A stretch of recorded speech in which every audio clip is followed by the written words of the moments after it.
para melhor servir ao direito, para melhor servir à democracia, para melhor servir às causas maiores do nosso povo. Mas eu queria dizer o seguinte, eu começo com um poeta que eu gosto muito, que é Dante Alighieri. Dante condena os omissos ao longo ciclo dos infernos. E eu acho que é um pouco isso que o Olavo está dizendo. Nós não queremos que no futuro se diga que nós somos omissos. Quando se instalar um regime de terror, como nós já vimos, e não faz muito tempo, aqui temos meninos e meninas que não se lembram desse período, mas nós vivemos uma ditadura. Eu sei o que é uma ditadura, eu sei o que é que uma ditadura pode causar a um país. E o nosso país, talvez o que a gente viva hoje, seja uma sequência, ou seja, uma decorrência daquilo que foi a ditadura. A ditadura que emasculou, inclusive, castrou gerações e gerações de novas lideranças políticas. Tornou o nosso país, infelizmente, Isso é chato, hein?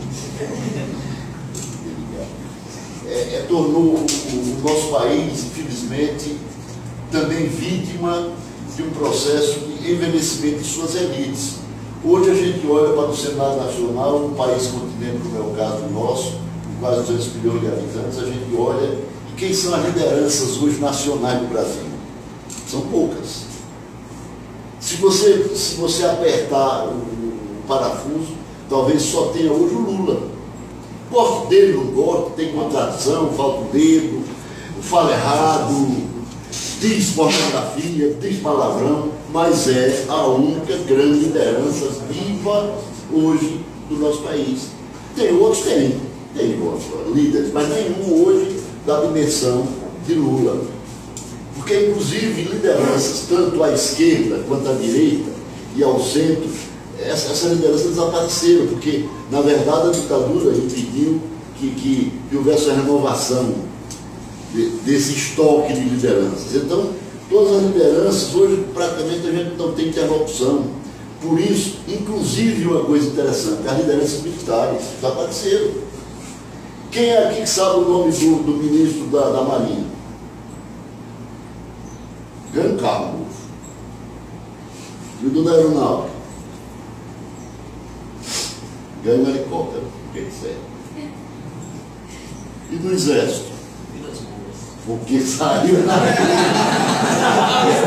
Eu venho acompanhando ele. Todo mundo sabe porque o ministro Vilas Boas fez uma coisa muito bonita.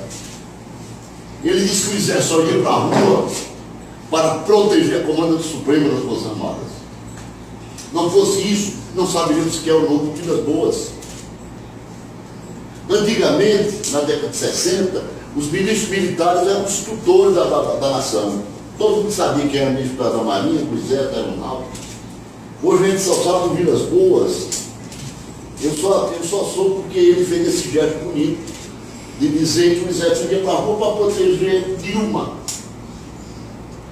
proteger a democracia. E por que nós aqui das faculdades de Direito de Mossoró, a gente vai ficar omisso em um momento desse? Eu acho que a gente tem que dar também a nossa contribuição. Talvez seja um pingo mesmo desse oceano, mas é o que o Lavamento disse, e eu completei com a história do Dante. Nós não seremos omissos. Algum dia, se tocar em fogo desse país, se jogar esse país no precipício novamente, como foi em 64, nós não vamos ser responsáveis por isso. Nós vamos até pagar com a própria vida por isso. Mas nós não fomos responsáveis por isso. Então, amigos, é um momento importante. Eu acho que a gente tem que se articular nacionalmente. Somente essa grande corrente do brasileiro, da sociedade civil do Brasil, é que pode salvar esta nação. Eu não acredito em salvadores de pátria. Hoje nós temos, inclusive, lastimavelmente, a Ordem dos Advogados do Brasil, uma posição péssima, uma instituição memorável, uma instituição de luta, uma instituição que teve um papel fundamental, inclusive na superação da ditadura passada, mas agora está aliada às forças que querem dar um golpe ridículo, um golpe branco, um golpe baixo. na democracia, no direito. Olha, essa história de Dilma, eu não sou partidário de Dilma, não, eu sou sincero. Eu tenho críticas profundas ao governo de Dilma. Eu acho Dilma teimosa. Mas eu acho que nós temos que defender a democracia. Nós temos que defender a institucionalidade. Nós temos que defender a normalidade das instituições democráticas, das instituições jurídico-políticas. Aqui não entra negócio de minha simpatia ou antipatia com fulano e Beltrano. Eu não tenho nenhuma inveja, pessoal. É uma coisa que eu vou dizer é de coração. Eu tenho uma origem humilde, mais ou menos igual a de Lula, mas eu tive até um pouco mais digamos assim, de estudo que Lula. Eu mesmo não tenho, sou pessoa que está direito, mas eu não tenho nenhuma inveja de dizer para vocês que Lula é um fenômeno. Lula entre 100 milhões de brasileiros, eu acho que 100 milhões de brasileiros vão para nascer um cara daquele. Todo esse defeito, essa consideração que a gente possa ter. Mas nós não estamos aqui por conta de Lula, não. Ninguém vai idolatrar Lula, ou idolatrar Dilma, ou não defender o PT. Ninguém está fazendo isso, não. Nós estamos defendendo uma coisa maior do que eles e mais perene, que é a democracia, que é o Estado Democrático de Direito, que são as instituições políticas desse país, elas têm que se consolidar. Nós temos que consolidar instituições sérias. E nós, do direito, temos que combater posições ridículas, como aqui a OAB tomou, mesquinhas, e eu estou aqui diante do Conselho Federal da OAB até pouco tempo, perfilava lá no Conselho Federal da OAB, o nosso colega Humberto, e ele sabe quão mesquinha é a decisão que a OAB tomou. Fuzilante, o presidente Lamarck chega e diz, pelas provas, que provas ele tem? Prova de quê? A OAB tomou uma decisão com base em provas, colhidas. Ele vai colher o quê? Se não houve sequer uma CPI, digamos, porque não é um caso de cobra, uma CPI, que apurou. O Congresso não julgou essas contas ainda. O Congresso não julgou essas contas, não tem nada, as pedaladas, porque Dilma está sendo acusada da história das pedaladas. Então ele disse que a OAB tomou uma posição por conta disso. Então eu acho tudo isso muito ridículo.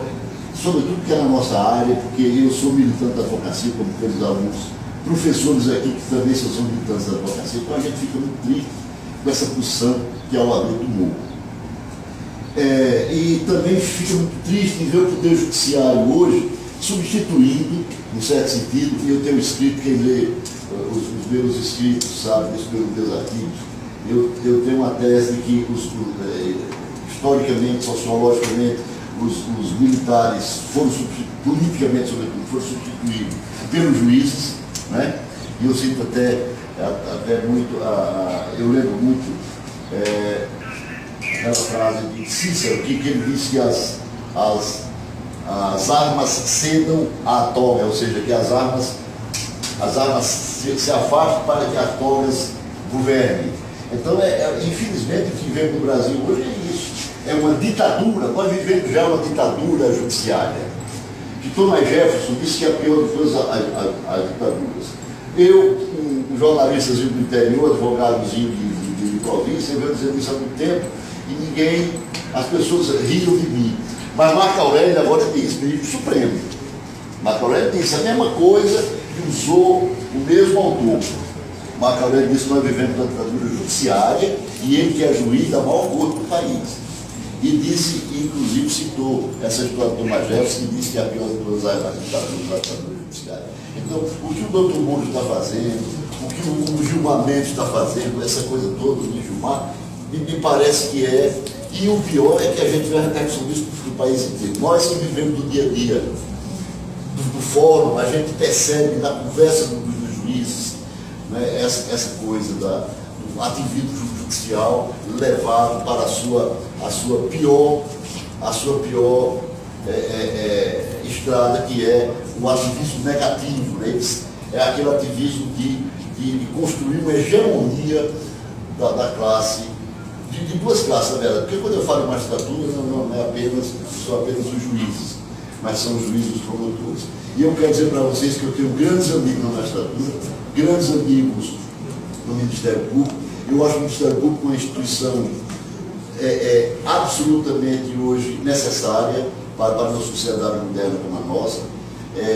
Uma magistratura também séria e atuante é importantíssimo para nós. Agora, a gente não pode imaginar, sinceramente, é o que eu venho dizendo, inclusive em sala de aula, nós não precisamos mais de tutores.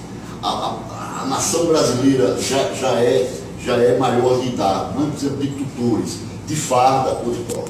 Então, com isso aí, eu conclamo aí aos amigos para a gente, inclusive, fazer com que esse manifesto se reproduza em outras categorias, inclusive. Na classe estudantil, esses são os professores de faculdade de Direito. Mas não quer dizer que outras categorias façam isso, médicos, enfermeiros, estudantes de Direito, enfim. Seria muito importante que toda a sociedade civil tomasse consciência de que nós é que temos que forjar o nosso destino. Muito obrigado.